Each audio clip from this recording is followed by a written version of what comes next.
dipersembahkan oleh Luwak White Coffee. Permohonan maaf sekali lagi yang sebesar-besarnya serta pengampunan terutama kepada keluarga dari almarhum Bang Yos, kepada kedua orang tua saya. Maafkan kalau karena kejujuran saya ini sudah membuat Mama sedih harus melihat saya di sini. Maafkan saya, Pak, karena akibat peristiwa ini Papa harus kehilangan pekerjaan.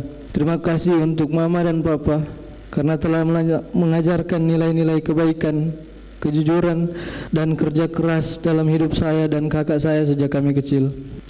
Di usia saya ini tidak pernah terpikirkan ternyata oleh atasan saya, di mana saya bekerja memberikan pengabdian kepada seorang jenderal berpangkat bintang 2 yang sangat saya percaya dan saya hormati, di mana saya yang hanya seorang prajurit rendah berpangkat barada yang harus mematuhi perkataan dan perintahnya. Ternyata saya diperalat. Saya yakin kesetiaan ini akan bernilai di mata Tuhan.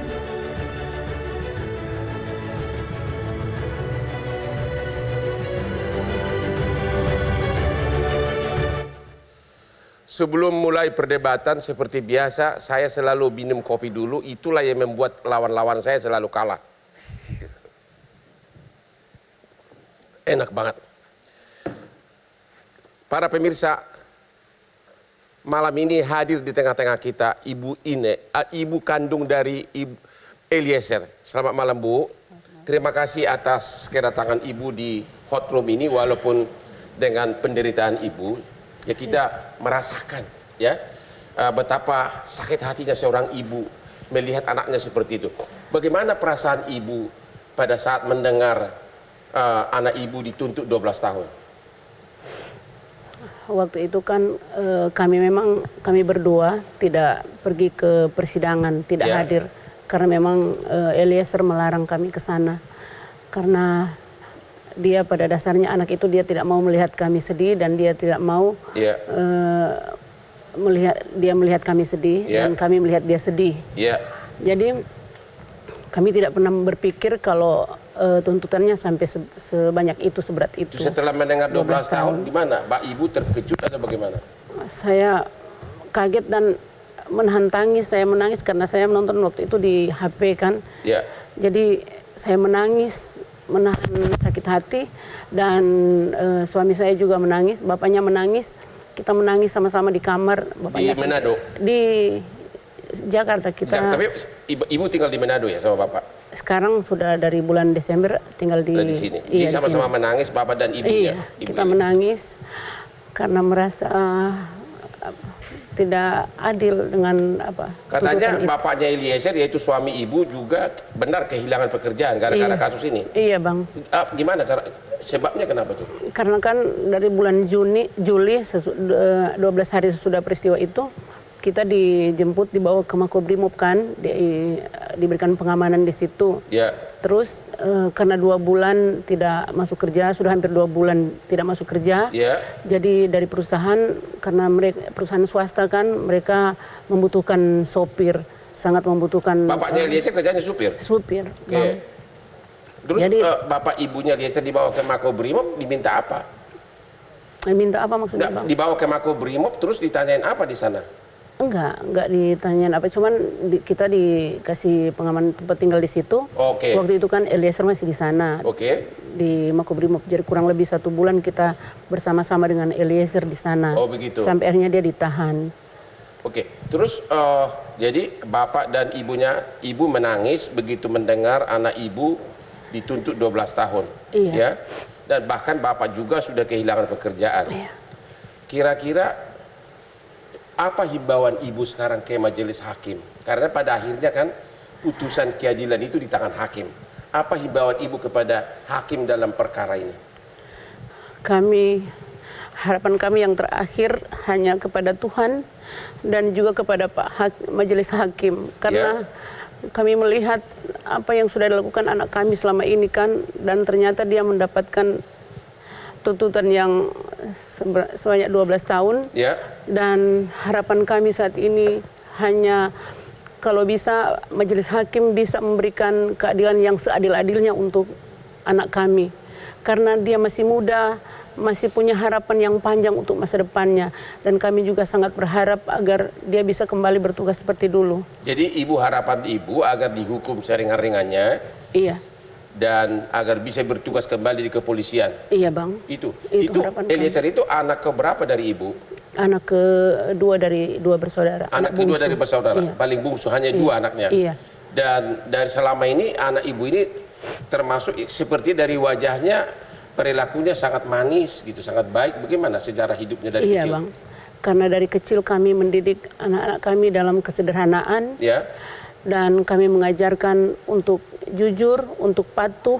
Bukan nanti kejadian ini saya membeberkan tentang kepribadian Eliezer, tetapi memang dari kecil orang-orang yang dekat dengan dia tahu bagaimana pribadi Eliezer dari kecil, dia dalam pertumbuhannya sampai remaja, sampai dia menjadi anggota polisi.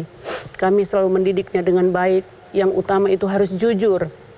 Apakah karena memang sifatnya yang patuh itu, sehingga pada saat dia diminta berbuat sesuatu oleh Sambo langsung bagaimana? Apakah memang sifatnya pembawanya sudah jujur dan patuh begitu? Iya, kalau soal patuh memang dia patuh dari kecil, Bapak. Begitu karena, ya? Iya. Jadi setelah peristiwa ini dan kami tahu dia melakukan itu, kami berpendapat bahwa tidak mungkin dia melakukan sesuatu yang salah tanpa ada perintah atau tanpa ada suruhan. Jadi itu yang kami pegang karena kami mengetahui pribadi anak kami dari kecil kan Bang. Kami mendidik dia patuh, dia jujur. Bukan nanti saat ada peristiwa ini baru kami bisa mengatakan. Selama kasus penyidikan dan persidangan ini, apa keluhan Eliezer kepada ibu? Selama dia mengalami ini semua. Kalau pengeluhan, keluhannya apa? Curhatnya apa kepada ibu? Kalau keluhannya dia karena dia kan pada dasarnya dia nggak mau melihat kami sedih, kami berdua sedih. Jadi dia sebaliknya menguatkan kepada kami berdua. Oh, justru dia berusaha menguatkan. Caranya gimana? Apakah dia bilang ibu percaya aja deh saya akan bebas atau gimana? Enggak, dia nggak bilang begitu. Cuma dia bilang mama papa harus sehat, harus kuat. Oh begitu. Doakan saya karena Tuhan juga tahu siapa yang jahat, siapa yang baik. Tuhan juga tahu kan. Hanya dia selalu bilang begitu. Pokoknya mama dan papa harus kuat, harus sehat. Oh dia tidak cengeng, tidak apa selama ditahan selama persidangan? Tidak bang, karena dia walaupun dia bungsu tapi dia dari kecil memang tidak kayak bungsu yang lain, mungkin ada yang cengeng-cengeng. Dia memang mandiri dari kecil anak itu. Kalau dari ibu sendiri sebagai orang awam, adil enggak ini tuntutan? Yang lain ibu PC 4 tahun, yang dua lagi 8 tahun, anak ibu 12 tahun. Sementara yang membuka kasus itu anak ibu. Adil enggak menurut ibu? Enggak. Sangat enggak adil. Sangat? Iya. Enggak adil. Tidak adil? Iya, karena kita menyaksikan dari awal persidangan apa yang sudah dia lakukan selama persidangan, dengan kejujurannya, dengan kepatuhannya, dengan dia nggak pernah berubah dalam dalam BAP-nya. Terus dia juga GC kan, makanya memang sangat tidak adil buat kami. Apakah ibu juga melihat bahwa tanpa pengakuan dari Eliezer ini, kasus ini tidak akan terbongkar? Iya. Begitu? Iya. Ibu melihat itu dari awal? Kami melihat itu. Apakah ibu pernah melarang agar jangan ngaku atau memang ibu juga mendukung selama ini? Sebelum dia mengaku dulu Bang, di dalam doa saya selalu panggil dia ibadah pagi malam. Di dalam doa saya selalu berdoa, Tuhan tolong buka sejelas-jelasnya masalah ini. Akhirnya Tuhan mendengarkan doa saya dan akhirnya masalah ini terbuka dan Eliezer berani bicara. Begitu? Iya Bang. Eliezer sekarang umur berapa? Sudah punya tunangan atau pacar? Sudah punya tunangan. Sudah punya tunangan di mana? Di Manado? Di Manado, tapi saat ini ada bersama-sama dengan kami. Kayak itu bakal nanti lanjut ke perkawinan atau bagaimana? Rencana mereka berdua tahun ini mau menikah. Tahun ini mau menikah? Iya. Jangan lupa saya diundang Bu ya. Siap, akan berapa diundang. 24. Oke, sekali lagi tolong curhat sebebas-bebasnya himbauan ibu kepada majelis hakim sampai ke tingkat Mahkamah Agung nanti. Coba silakan, ini kesempatan bagi ibu. Terima kasih. Silakan, coba curhat sebagai seorang ibu. Coba. Ya, sebagai seorang ibu, saya merasakan mengandung dan melahirkan Eliezer ini bukanlah suatu hal yang mudah.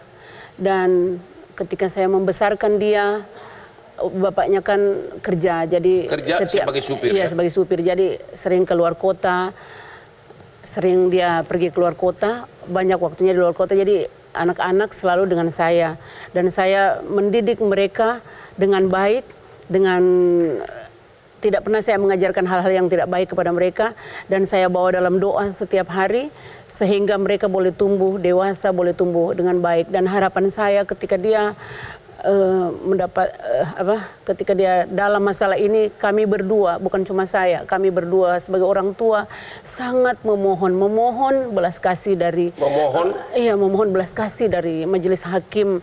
Berikanlah keadilan yang seadil-adilnya untuk anak kami Icat, karena dia juga masih punya harapan untuk masa depannya, masih panjang. Dia, walaupun kami juga tahu dia sudah melakukan kesalahan, tetapi dia sudah meminta maaf, dia sudah mengakui kesalahannya, dan dia sudah dimaafkan oleh keluarga. Kami juga keluarga kedua belah pihak sudah bertemu, saling memaafkan. Kami mohon maaf kepada keluarga almarhum Yosua. Jadi kami memohon dengan sangat, dari hati kami yang paling dalam, Bang. Kami mohon kiranya majelis hakim dapat melihat isi hati kami. Kami sebagai orang tua, Bang, kami tidak meminta apa-apa. Kami tidak mengharapkan berlebihan. Yang kami minta hanya berikanlah keadilan yang seadil-adilnya untuk anak kami. Karena 12 tahun itu sangat menyakiti hati saya sebagai seorang ibu. Jadi saya mohon kepada majelis hakim, hanya Tuhan dan majelis hakim harapan kami saat ini untuk bisa membantu dan menolong anak kami. Hanya itu, Bang. Itulah tangis seorang ibu melihat anaknya harus masuk penjara 12 tahun. Ibu kandung dari Eliezer yang tinggalnya sehari-hari di Manado. Kita istirahat dulu, akan kembali setelah yang berikut ini.